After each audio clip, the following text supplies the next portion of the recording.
കോതമംഗലത്ത് ആൺസുഹൃത്തിനെ വിഷം നൽകി കൊലപ്പെടുത്തിയതിന് പിന്നിൽ സാമ്പത്തിക തർക്കമെന്ന് പോലീസ്. ആൻസിലിനെതിരെ അദീന നൽകിയ മർദ്ദനക്കേസ് പിൻവലിക്കാൻ പണം വാഗ്ദാനം ചെയ്തിരുന്നു. പിന്നീട് പണം നൽകാത്തതിലെ തർക്കമാണ് കൊലപാതകത്തിലേക്ക് നയിച്ചത്. കൊലയ്ക്ക് മുൻപായി അദീന കൃത്യമായ ആസൂത്രണം നടത്തിയിരുന്നുവെന്നും പോലീസ് പറയുകയാണ്. ഷഹീൻ ആന്റണി വിവരങ്ങളുമായി നമുക്കൊപ്പം ചേരുകയാണ്. ഷഹീൻ, ആൻസിലിനെ കൊലപ്പെടുത്തുന്നതിന് വേണ്ടി അദീന കൃത്യമായ നീക്കങ്ങൾ നടത്തിയിരുന്നു. അതാണ് കൊലപാതകത്തിലേക്ക് എത്തിച്ചത്. അതിന് പിന്നിൽ ഉണ്ടായിട്ടുള്ളത് ഈ തർക്കമാണ്. അത് ഉറപ്പിക്കുന്നുണ്ടോ പോലീസ്?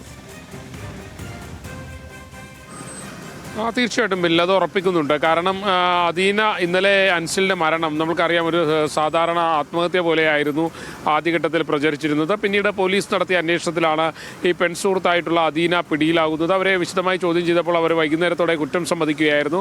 അൻസിലിനെ താൻ കൊലപ്പെടുത്തിയതാണ്, വിഷം നൽകി കൊലപ്പെടുത്തിയതാണെന്ന് അവർ സമ്മതിച്ചു. പക്ഷേ ഇതിനുള്ള കാരണം പോലീസിന് മനസ്സിലായില്ലായിരുന്നു. വിശദമായ ചോദ്യം ചെയ്യലിലാണ് പോലീസിന് ഇതിനുള്ള ഒരു കാരണം കണ്ടെത്താൻ കഴിഞ്ഞത്. അദീനയും അൻസിലും സുഹൃത്തുക്കളായിരുന്നു. ഇതിനിടയിൽ അദീനയെ അൻസിൽ മർദ്ദിച്ചു. തുടർന്ന് അദീന കോതമംഗലം പോലീസിൽ പരാതി നൽകുകയും അത് കേസാകുകയും ചെയ്തിരുന്നു.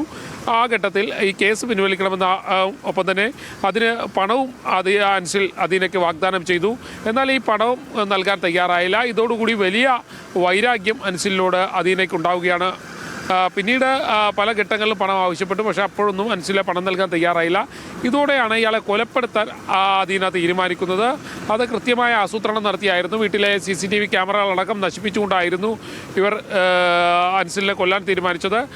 വിഷം നൽകിയാണ് ഇവർ കൊല ചെയ്തത്. ആ കൊലയ്ക്കുള്ള കാരണം ഈ സാമ്പത്തിക തർക്കമാണെന്ന് പോലീസിനോട് ഇവർ മൊഴി നൽകുകയും ചെയ്തിട്ടുണ്ട്. ശരി, സാമ്പത്തിക തർക്കമാണ് എന്ന കാര്യത്തിൽ പോലീസിന് കൃത്യമായ മൊഴിയും ലഭിച്ചിട്ടുണ്ട്. അതിന്റെ അടിസ്ഥാനത്തിലാണ് ഇതൊരു കൊലപാതകം എന്ന നിഗമനത്തിലേക്ക് പോലീസ് എത്തിയിരിക്കുന്നത്. കൃത്യമായ വിവരങ്ങൾ ശേഖരിച്ചിരിക്കുകയാണ് പോലീസ്. ഷഹീൻ ആന്റണിയാണ് വിവരങ്ങൾ നൽകിയത്.